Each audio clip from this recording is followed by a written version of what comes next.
Hello, I am Mr. Sandeep here, and in manufacturing technology we have been going through various chapters, right? So in the metal joining processes we have discussed arc welding process, right?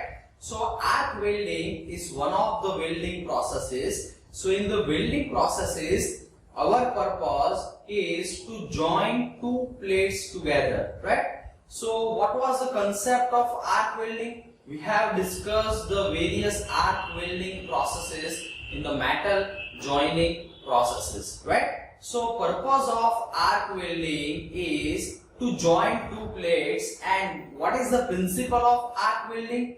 Principle of arc welding is with help of electric supply or say with help of arc we can generate the heat, and this heat can be utilized for producing the joint, right, or to join two plates together, right? So in today's session our purpose is to discuss various arc welding setup or say arc welding power sources and different coding for electrode, right? So electrode is most useful in arc welding process, right? So let us start our discussion in arc welding power sources, right?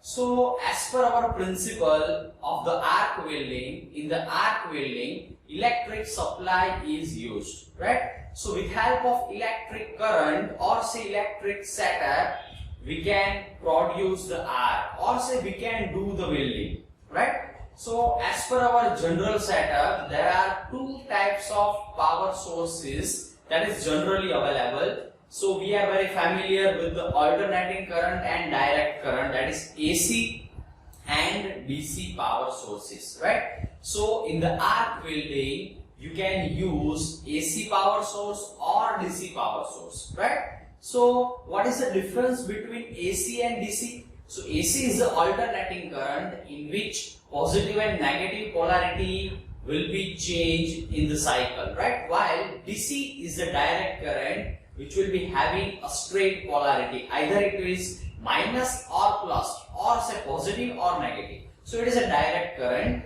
sign will not be changed in the cycle, right? So we are familiar with AC and DC concept, right? So in the DC power source there will be a DC RP and DC SP. It means direct current reverse polarity and direct current straight polarity, right? So what is the difference between DC RP and DC SP? So here I mentioned the difference between DC RP and DC SP. It means in the DC RP, that is known as a direct current reverse polarity, in which electrode is connected to the positive terminal, right? And in the DC SP, electrode is connected to the negative terminal, right? So there are two things in each setup or say in any setup there are two terminals, positive and negative. One is connected to the workpiece and another is connected to the electrode, right? So here we can differentiate DC RP with the DC SP as mentioned, right? So AC and DC are the two options in arc welding. So let us start our discussion on DC power sources, right? So DC is the direct current. So we can use the DC current in our mobile charging, in our battery charging, etc., right? So voltage is comparatively less in DC charges or say DC current charges, right? So here I mentioned the first point, how can we generate the DC power for welding? So for the DC power we can go for DC generator set or say with help of generator we can generate the DC power. After that, here I mentioned the second important point, that is regarding the DC generator, right? So we can power our DC generator or we can run our DC generator with help of motor or say diesel engine, right? So in such places where electric supply is not present, we can use diesel engine as well, right? But purpose is to produce the DC current with help of generator, right? So either generator is coupled or say connected with the motor, or we can use a diesel engine as well, right? So diesel engine is suitable for outdoor application where electric supply will not be reachable, right? So in remote location we can use the diesel engine, right? So this is the concept for DC power source or say DC power generation, right? So generally in the welding, please remember, in the welding we have to produce the high current in order of hundreds of ampere. So in welding, current will be required around 400 to 500 amperes, right? That's why we have to step down our voltage and boost up our current. So in any welding application, current required will be in order of 300, 400 or say 500 or more than that amperes, right? So this is how we can use the DC power. So here I mentioned the AC and DC power comparison in terms of cycle. So in the AC power there will be alternating cycle, positive and negative, while in DC power it will be a straight one. So here I mentioned the view for the DC generator, or with help of generator we can produce the DC power. After that, let's have a look on AC power supply and how can we produce the AC power for welding. So you can go for AC generator definitely. So with help of AC generator we can produce the AC power. Second option is the most useful and most frequently used, that is AC transformer, right? So purpose of transformer is to boost up or say to step down and step up the voltage, right? So as per my discussion, voltage will be stepped down because our current requirement will be very high, or say we will require a high current like 500 ampere or so, right? So we have to step down our voltage. So here AC transformer is used, right? So here I mentioned high voltage, low current to the low voltage, high current. It means we have to step down our voltage from high to low and current will be increased, right? So here I mentioned the concept for AC sources, right? So here I mentioned the digit for your information. It means we will require a current around 400, 500 or say 600 amperes and voltage will be around 50 to 100 volt, right? So you can go for AC or DC power supply, but our purpose is to produce the arc, right? So here I mentioned the advantages for AC power sources. So as per our discussion, transformer is used and transformers is least expensive. It means running cost of transformer is less. So you can easily use AC transformer, right? So it is also light in weight and smallest in construction. So you can use the AC transformer with help of less floor space requirement, right? So another advantage of AC power source is workpiece do not get magnetized, right? Because here cycle will be positive and negative in alternating way. That's why our workpiece do not magnetize, right? So these are the advantages for using AC power source in welding, right? So here in the transformer there will be no moving part. That's why wear and tear will be very less and noiseless operation is found in case of transformer or say AC power source, right? So there will be advantages of DC power source also. So here I mentioned the advantages for DC power source. So as per our discussion, in case of DC power supply, we can choose a single polarity, either it is positive or negative, right? So we can use the DC power source or say welding process with DC power source in many applications, right? So almost all metals and non-metals can be welded with help of DC power source, right? So here I mentioned another advantages for DC power source, right?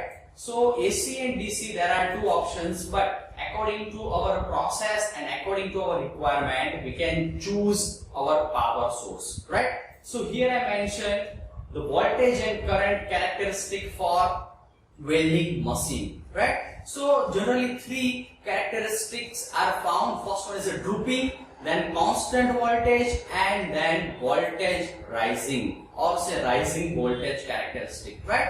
So here I mentioned all the three characteristics, that is drooping, constant voltage and rising voltage, right? So as per the name, in the constant voltage, voltage will be constant one. In the rising voltage, voltage will be increasing, right? With increase of current. But in drooping, what happens? As the voltage increase, current will be decreased, or in other words, when the voltage decrease, current will be increased, right? So this is known as a drooping characteristic, right? So here I mentioned the graphs for the characteristic or say current voltage analogy, right? So why this voltage and current will be changed? So here I mentioned the concept for the same. So this is depend or say this depends on the arc length, right? So here I mentioned the different arc length, or in other words, when the arc length increase, voltage will be increasing. In other words, what do you mean by arc length? Arc length is nothing but it is a length of arc between electrode and your workpiece, right? So as the arc length increase, voltage will increase, right? So here I mentioned the drooping characteristic, or in other words, when voltage decrease, your current will be in increasing order, right? So here I mentioned also rising voltage characteristic. So these are the characteristic, or in simple words, voltage current graphs as per different power sources, right? So after that, let us start our discussion on electrode coding. So generally three types of systems available, that is American Welding Society AWS, then BIS, and then Indian system. Out of which two are very familiar, that is American Welding Society and Indian Standard, right? So let us discuss electrode coding as per American Welding Society. So as per American Welding Society, electrode is coded as I mentioned in this slide. For example, that is capital E6012. So capital E shows it is a metal welding, or say electrode used for metal welding, right? After that, 60, first two letters or say digits, that is 60. It means our set or say our electrode set or our electrode will be having a strength of 60,000 psi or say pound per square inch, right? So it is indication of tensile strength of our electrode. It means 60 is indication of tensile strength of our electrode. After that, one digit shows that our setup will be work in all position, right? So here I mentioned one digit, that is indication of our welding position. So here one indicates that welding can be done in all positions, right? So here last digit 2 indicates the covering or say flux cover around the electrode. So here 2 indicates the high titanium content covering with certain particles, right? So this is how, as per the American Welding Society, electrode can be coded, right? So electrode classification or say electrode coding as per American Welding Society, here I mentioned with one example, right? After that, let's have a look on Indian system or say coding as per our Indian system. So as per our Indian system, here I mentioned the sequence for our coding, right? So here first letter is there, last letter is there, and between two letters there are some digits, right? So quickly going through what is the indication of various letters and digits. So here first letter is indication of your electrode that is produced by extrusion but with reinforcement or without reinforcement, right? So after that, what is the indication of first letter, and after that here I mentioned all the digits indication, right? So after that here I mentioned the first digit, after that second digit. So for the second digit it is indication of position of welding, right? So we can have an idea of our electrode based on the coding. So here I mentioned various digits and various letter significance, right? So from these digits you can have an idea about your electrode, type of electrode, covering of electrode, strength of electrode, etc. Right? So after that, let's have a look on welding symbols, right? So in the drawing or say while manufacturing or say in the drawing, we have to specify our welding place with some geometry and with some data, right? So welding place or welding location can be mentioned with help of arrow. So here I mentioned the general or say